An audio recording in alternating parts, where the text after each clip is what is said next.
Welcome back. In this video, I'm going to talk about 3 stocks that I'm personally buying in March 2025. I'm prioritizing these companies because they're all high growth companies that have dipped recently, and they're just facing short-term negativity that will fade away with time, in my opinion, and the underlying fundamentals of these companies are still very strong. Keep in mind that I have a very long-term outlook on stocks and investing. I'm not trying to time the bottom of these companies. Keep in mind that I have a very long-term outlook on stocks and investing.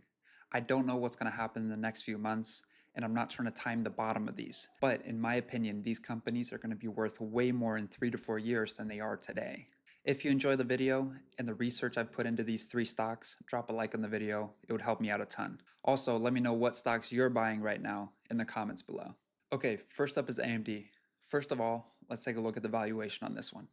So we have a forward PE of 21.6 and a 2-year forward PE based on the 2026 estimates of 16.2, which is just ridiculously low, in my opinion.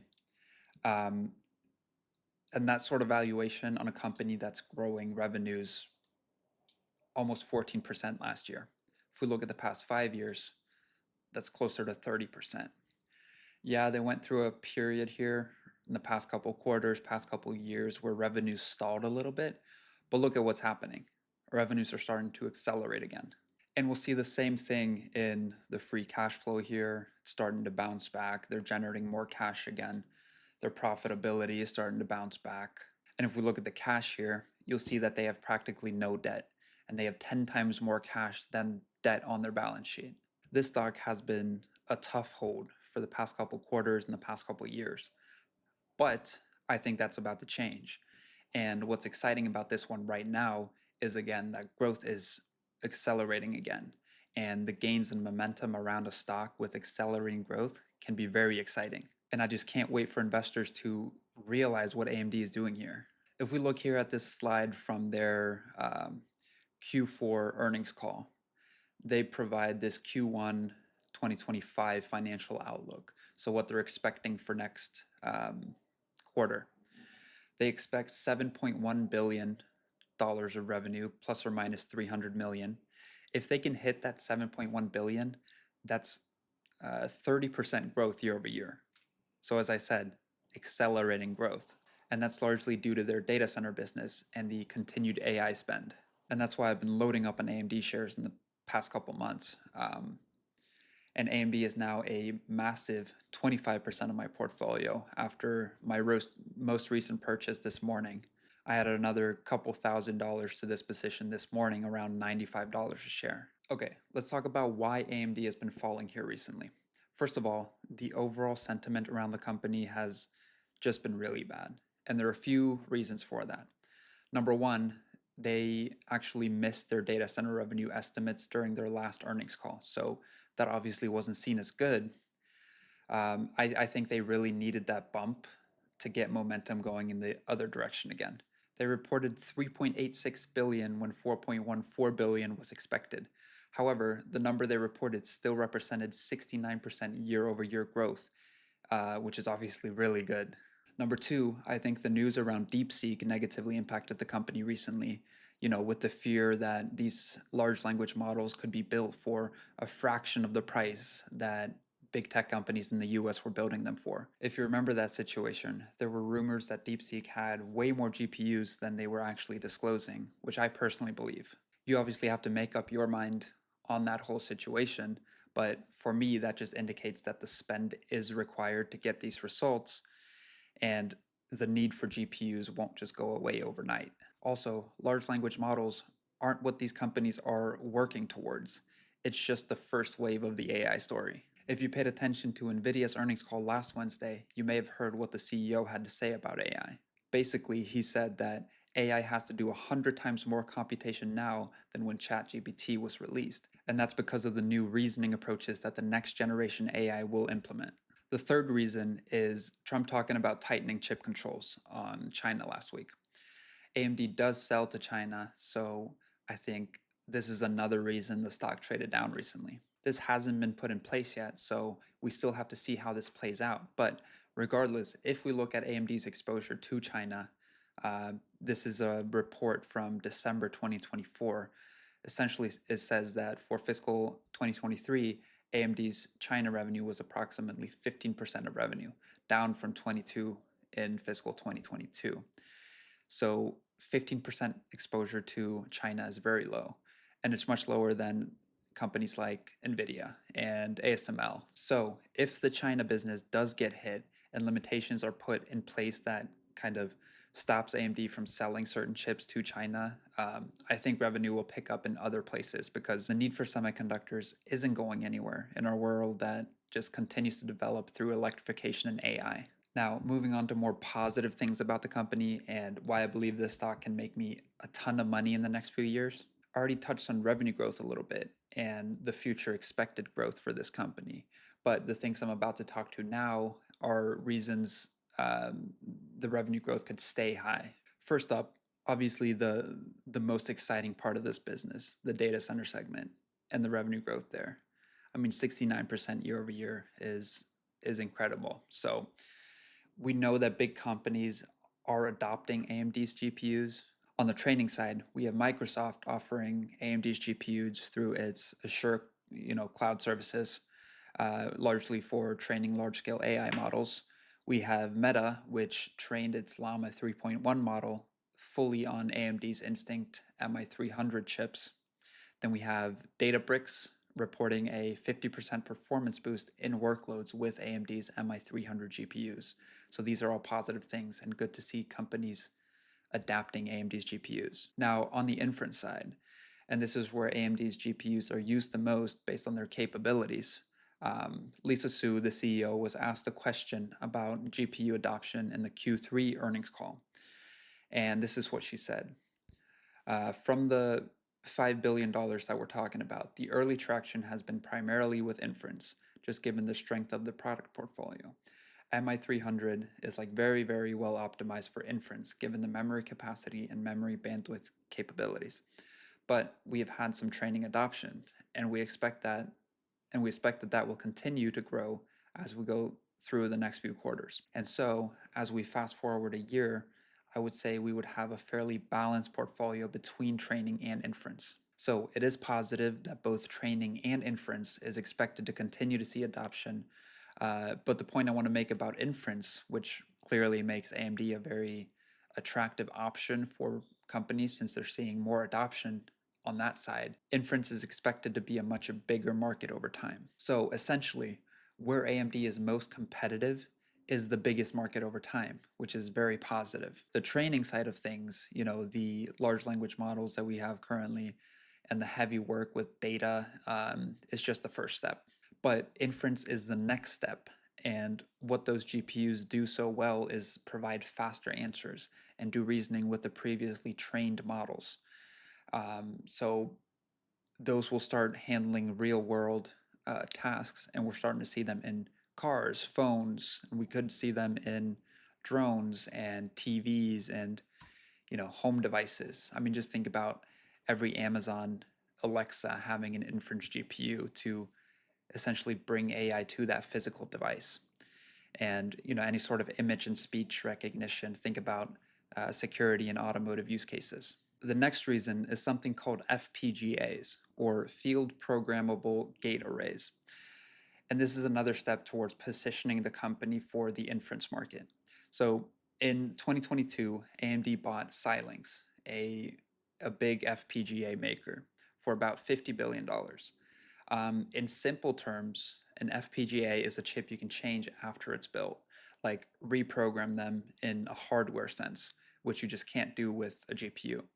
Anyway, this is important because it allows AMD to offer, more diverse products to more industries. Industries like space exploration or the defense industry or automotive or telecommunications, to name a few. But essentially, this acquisition allows AMD to integrate these FPGAs onto their CPUs and their GPUs, which will just boost their AI and data center solutions, which obviously leads to AMD being able to offer more choices and meeting the diverse needs of customers. And the last reason I believe growth rates could stay elevated is because hopefully this summer they might start shipping their latest MI350 chip, which is the chip that arguably could start rivaling some of NVIDIA's high-end chips. And this is what Lisa Su said in the last earnings call about this chip. So, just for some context, she says, looking ahead, our next generation MI350 series featuring our CDNA 4 architecture is looking very strong. CDNA 4 will deliver the biggest generational leap in AI performance in our history, with a 35 times increase in AI compute performance compared to CDNA 3. The silicon has come up really well. We were running large-scale LLMs within 24 hours of receiving first silicon, and validating work is progressing ahead of schedule. The customer feedback on MI350 series has been strong, driving deeper and broader customer engagement with both existing and net new hyperscale customers in preparation for at-scale MI350 deployments. Based on early silicon progress and the strong customer interest in the MI350 series, we now plan to sample lead customers this quarter and are on track to accelerate production shipments to mid-year. So that's why I'm buying this company this month. This company has so many good things coming in the next few quarters, and the valuation right now at roughly 22 forward P is just ridiculous. Moving on, the second stock is Amazon. Let me just start off by saying that it's not often that you get Amazon at a discount. Amazon is currently sitting at around a 32 forward PE, and the trailing 12-month PE is 36.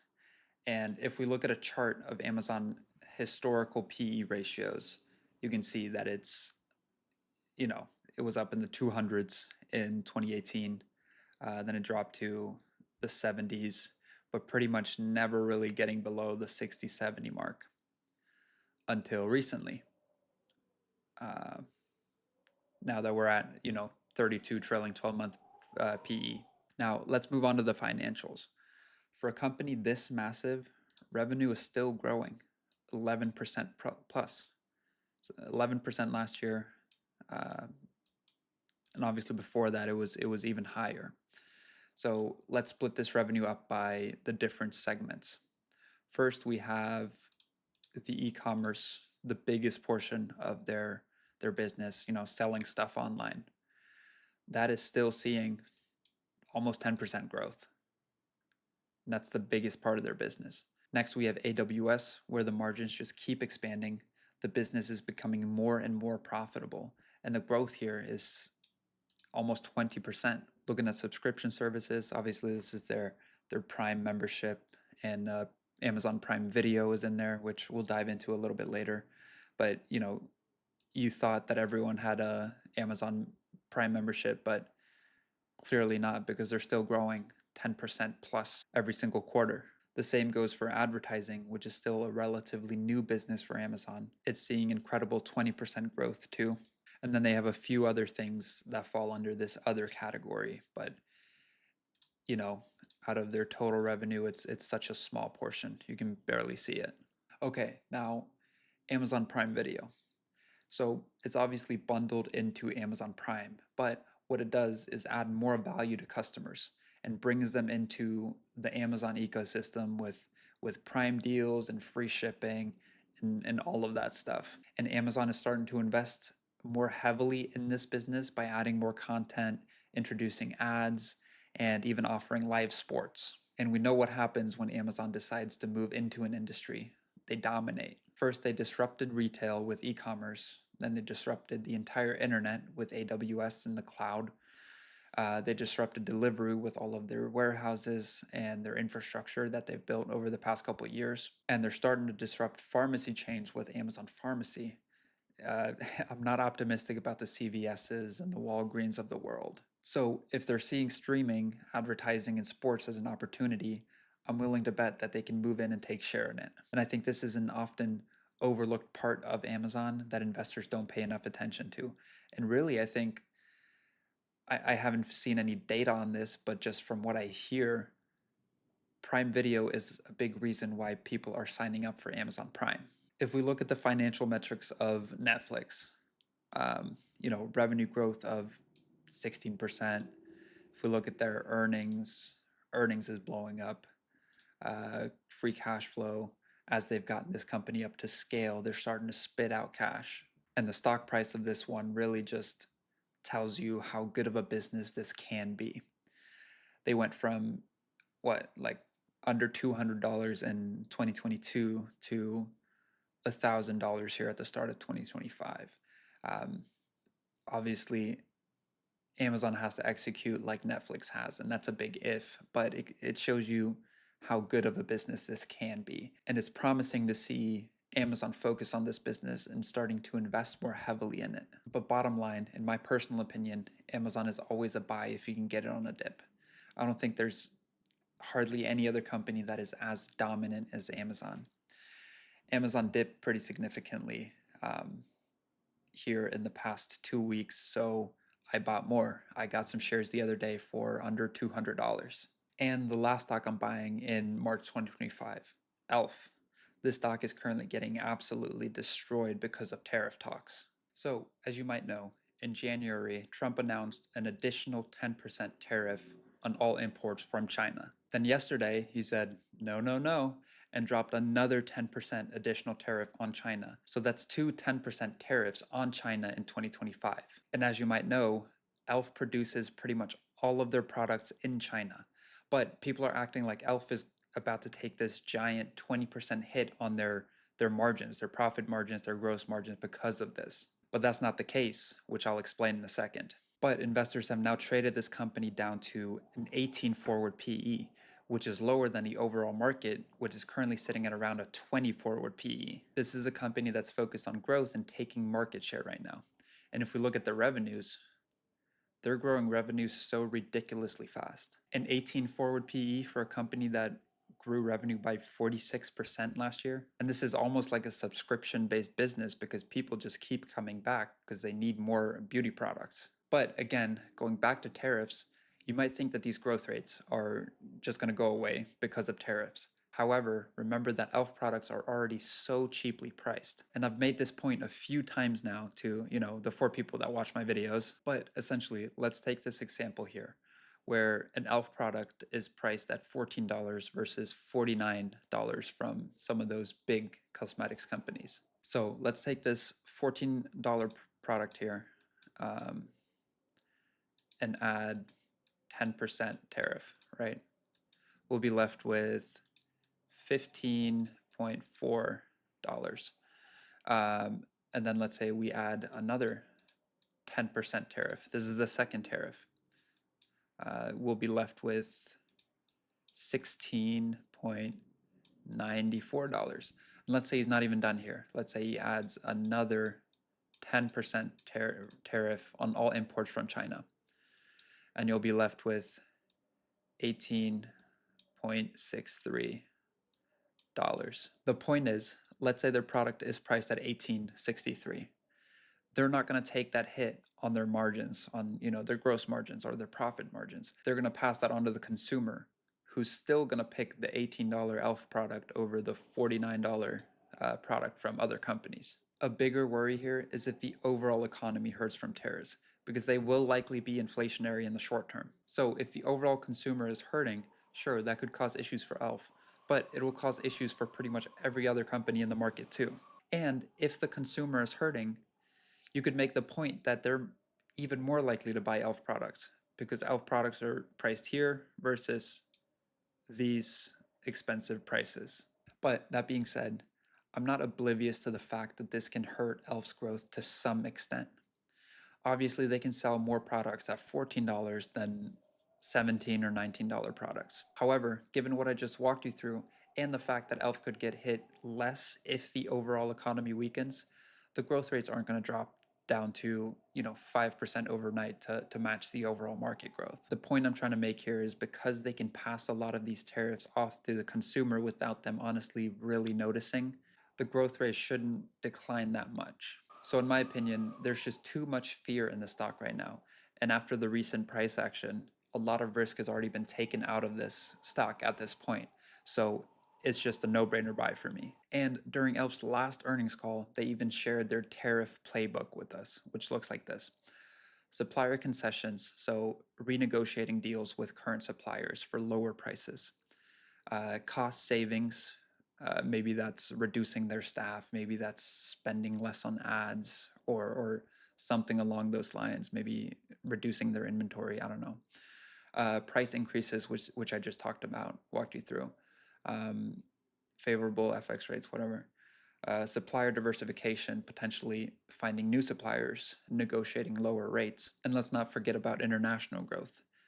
Elf's international business is actually growing even faster than US business. And obviously, these are US tariffs, and the international opportunity will likely become bigger over time. So, as the international business grows and becomes a bigger portion of the business over time, those tariffs will, take less and less cut of revenues over time. Those are the three stocks that I'm buying in March 2025.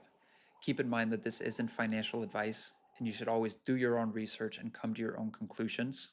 But let me know what your conclusions are in the comments below, and let me know if you agree with my picks for the month. But that'll be it for this video. See you in the next one.